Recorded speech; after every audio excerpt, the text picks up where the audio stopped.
এইখানে প্রতিদিন হাজার হাজার লাখ মানুষ ঘুরতে আসে। হ্যাঁ, আমি ঢাকার ভেতরে অন্যতম একটা সুন্দর একটা জায়গার কথা বলতেছি আপনাদেরকে, সেটা হচ্ছে জিয়া উদ্যান। আসসালামু আলাইকুম গাইস, আমি এখন সংসদ ভবনের পিছনের যে রাস্তাটা, ওই রাস্তায় রয়েছি। এখানে আসতে হলে তোমাকে সর্বপ্রথম বিজয় সরণি মেট্রো স্টেশন আসতে হবে। এটা হচ্ছে জিয়া উদ্যানে যাওয়ার ব্রিজ।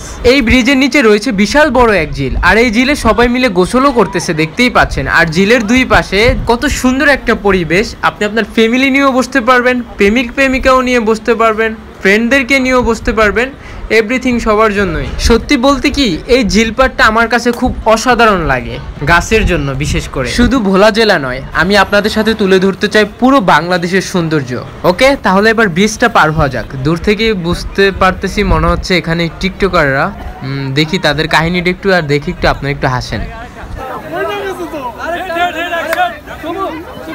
চাস্তো বোনরা ক্যামেরা ধরে রাখছে। আমাদের ফ্রেন্ড প্রিয়মণি হয়তো সে ওই পাশে আছে, একটু ওই সাইডেই আছে মনে হয় সম্ভবত। জিয়া উদ্যানে ঘুরতে আসলে আপনি অবশ্যই সময় নিয়ে আসবেন, কারণ জিয়া উদ্যানের দুই পাশে কিন্তু প্রচুর পরিমাণে জায়গা আছে, ইউজ পরিমাণে জায়গা, অনেকগুলো ঘোরার মতো স্পট, অনেক কিছু দেখার আছে এখানে।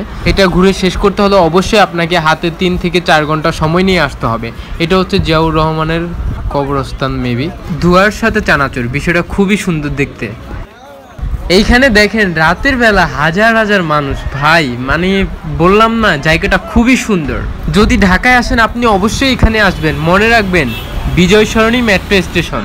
ওকে, the end blog, bye bye, tata.